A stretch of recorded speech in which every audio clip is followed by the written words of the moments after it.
স্কুলে যাইতে না পারে, রাস্তাঘাট ময়লা বেশি, রাস্তা নাই জানটা আড়ি মানুষ সকল যাইব 30 থেকেও নাকি ওই গাড়ি করে ময়লা এখানে ফেলে। তো এটা কোন ধরনের কথা? এটা ব্যবস্থা নেন, এখানে এলাকাবাসী থাকতে পারতেছে না।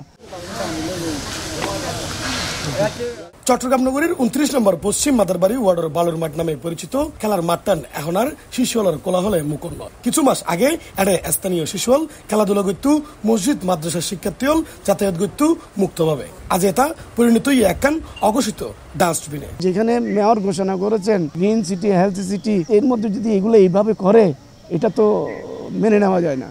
মাঠের চারপাশে আছে আবাসিক এলাকা, একখান এতিমখানা ও মসজিদ, অথচ সংশ্লিষ্ট কর্তৃপক্ষর হন অনুমতি ছাড়াই এই মাঠটানত নিয়মিত ফেলার আবর্জনা। এর ফলে এলাকাতে ডেঙ্গু ও চিকুনগুনিয়ার প্রকোপ আশঙ্কাজনক হারে বাড়ে। গুরুগারা ফল স্কুল জান্নফারের তারার হস্র নোংরইজার পরিবেশ দূষণে নাবিশ্বাস ওইটি এলাকাবাসীর। বন্ধ ময়লা আবর্জনা ব্যাগগুলো অসুস্থ হয়ে যার গুই, সকল অসুস্থ হয়ে যার গুই। এখন এগুলো পরিষ্কার তাইলে ব্যাগগুলো বালা থাকতো। স্কুলে যাইতে না পারে, রাস্তাঘাট ময়লা বেশি, রাস্তা নাই জানটা আড়ি মানুষ সকল যাইব। আরে চাইতে সুস্থ পরিবার এনটা যদি পরিষ্কার করে রাখে, ব্যাগগুলো আড়িতে তারিব, চলিতে তারিব, কেউ অসুস্থ হইতো না।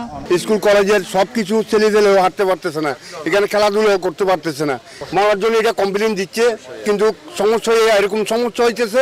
এই যে আপনি দেখেন, এই শুধু এই ময়লার পানিগুলি যাচ্ছে, কিন্তু সবার গায়ে লাগতেছে। এই অপব্যবস্থাপনার বিরুদ্ধে সরবরাহী স্থানীয় বাসিন্দা মাঠ রক্ষা এবং পরিবেশ সংরক্ষণে তার পাশে দাঁড়িয়ে 29 নং পশ্চিম মাদারবাড়ি ওয়ার্ডের সদরঘাট থানা বিএনপির সাবেক সভাপতি আলহাজ সালাউদ্দিন। মেয়রশিপের দায়িত্ব লওয়ার পর একখানা ঘোষণা হচ্ছে যে এই চট্টগ্রাম সিটিতে গ্রিন ক্লিন হেলথ সিটি ঘোষণা।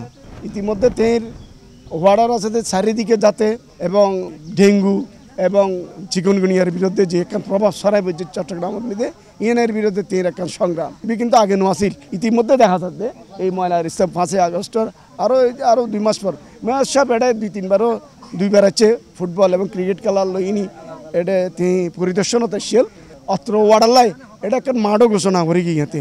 সেই মুহূর্তে দেখা যাচ্ছে কিছু দুষ্কৃতি কর্পোরেশনের মনে রয়ে গিয়ে তারা আর মাননীয় মেয়র সাহেবের বাপ মূর্তি নষ্ট করি পেলাই এই যে ময়লার স্তূপ, এটা বিভিন্ন ময়লা এটা আনিয়ে ফেলা, এই ফেলার কারণে আর এই এলাকার মধ্যে 29 নম্বর ওয়ার্ডের এই পাশে যারা পাশে যারা আছে তারা এটা সারাদিন মানুষ থাকতে না পারে।